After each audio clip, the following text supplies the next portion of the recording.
Susunod po ang PhilHealth at Finance Department sa utos ng Korte Suprema na itigil muna ang paglilipat ng natitira pang hindi nagamit na pondo ng PhilHealth sa National Treasury.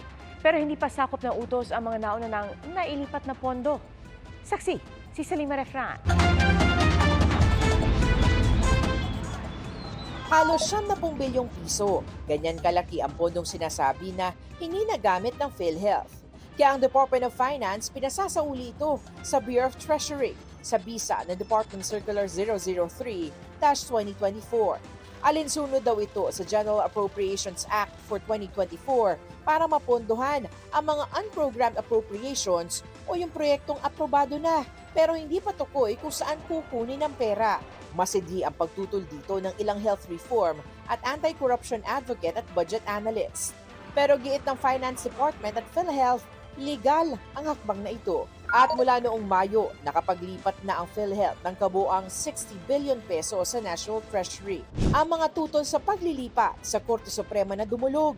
At ngayong araw, naglabas ang Temporary Restraining Order o TRO ang Korte Suprema na nagpapatigil muna sa paglilipat ng gobyerno ng hindi pa nagamit na pondo ng PhilHealth papunta sa iba't ibang proyekto ng pamahalaan. Sakop nito ay yun na lang natitira na di pa naililipat. The TRO is effective immediately. The TRO is just really to prevent the further transfer of more funds from PhilHealth to the National Treasury.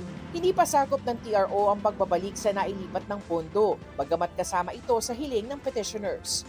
Kabilang sa kanila ang grupong Isang Bayan, Bayan Muna, at grupo ng medical professionals at concerned citizens at si Senate Minority Leader Coco Pimentel.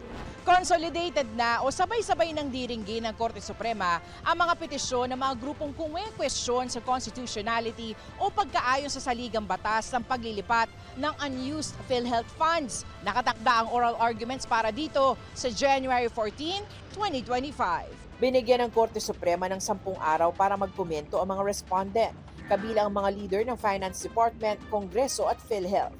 Ayon sa PhilHealth, susundin nito ang desisyon ng mataas na hukuman. Nakatuon pa rin sila sa pagbibigay ng proteksyong pangkalusugan sa pamamagitan ng mas maayos sa mga benefit package at availment policy. Tatalima rin daw agad dito ang Finance Department ayon kay Secretary Ralph Recto. Pinaghahandaan na rin nila ang pagharap sa oral arguments para bigyang linaw ang mga issue. Ang Office of the Solicitor General naman na kumakatawan sa respondents, nire-respeto raw ang TRO ng Korte Suprema. Sa ngalan ng petitioner na Isang Bayan, nagpasalamat si retired Senior Associate Justice Antonio Carpio at sinabing pagligtas ito sa milyong-milyong pinakamahihirap na mga Pilipino na umaasa lamang sa PhilHealth. Ikinatuwa rin ng Independent Health Reform Advocate na si Dr. Tony Liachon ang desisyon ng SC. Umaasa silang maibabalik ang nailipat ng pondo, oras na magdesisyon ang Korte Suprema. Para sa GMA Integrated News, ako si Salima Refran ng inyong saksi.